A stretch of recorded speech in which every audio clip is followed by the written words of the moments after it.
it's not that they're offered a lot more money straight away. It's that they get poached, so to speak, with these statements that are very public today about some CEOs have said how they're gunning for us. They're trying to put us out of business. They just can't wait for that to happen. Look, it's a competitive industry, and we all know that. We joined this industry because it's competitive, and we're competitive by nature. But some of the rules of the game have really changed, especially coming out of COVID, and it's made it very difficult to compete. You've heard today, and there's been testimony on this, and other public hearings as well, about how other airlines they really like the model that we've created, but they've also created rules and barriers around how they get to control the game, and the rules can change whenever they want them. And we're trying to play the game, and we do our best to play the game.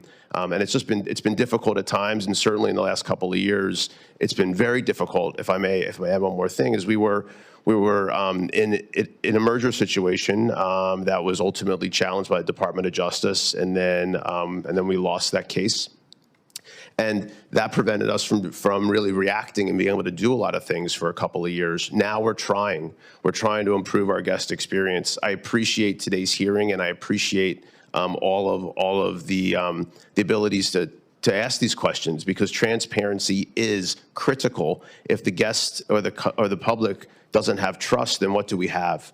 So we do agree with transparency. We do agree with all of that, and we do agree with enhanced guest experience.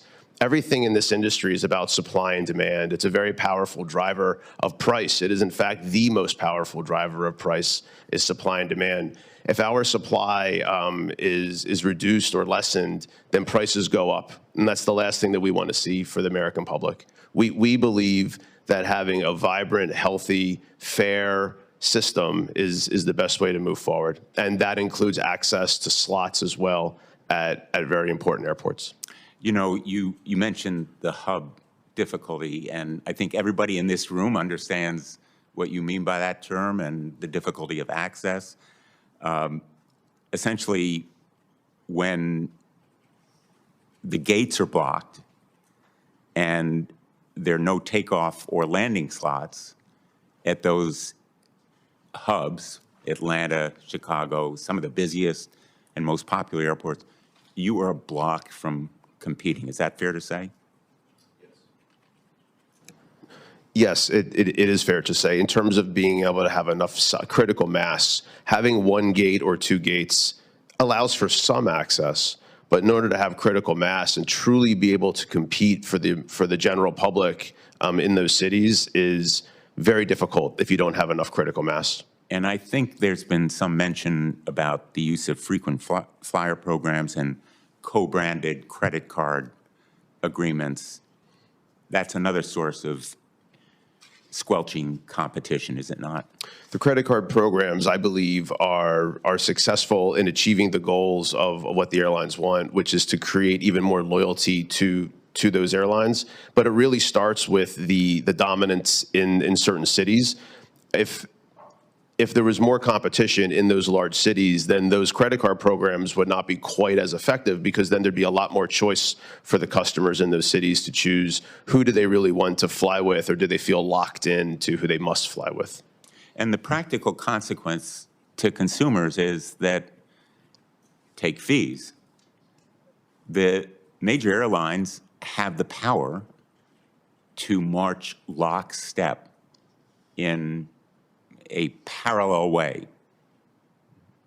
Parallel pricing is a established antitrust term. On February 20th, 2024, American raised its domestic first check bag fee by $5. That's correct, Mr. Johnson, isn't it? That's correct, Senator. Then, Mr. Nocella, isn't it true that United raised its domestic first check bag by the same amount within days of America's announcement? I believe it is true. In fact, it raised it on February 23rd, just 3 days later. And then, Mr. Carter, Delta raised its domestic first check bag within 2 weeks of American and United increases, correct? I believe that's correct.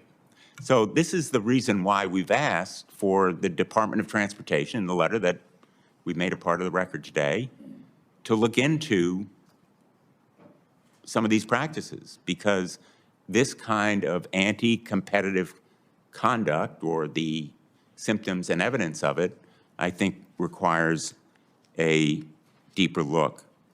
Let me ask, just for the record, Mr. Schroeder, will you commit to ending this bag bounty program, or I'll call it in your terms an incentive payment program? Will you commit to ending it? Again, I wouldn't characterize it as a bounty program. It's not something I'm able to commit to. Again, we review all opportunities to make the customer experience better. We're in the business of attracting our customers back. As somebody who has a background in marketing and has gone through that, it's a lot cheaper to keep the customer you have than go get new ones. And so this is about creating a fair and equitable scenario for all of our customers. We will continue to review what's the best way to do that. But right now, Well, that's what we the have. most important part of your answer just now is no. You won't commit to ending it. And the reason I'm asking is that, you know, there is a history here, which is that the practices and tactics that begin with Frontier or Spirit are then mimicked by the legacy airlines.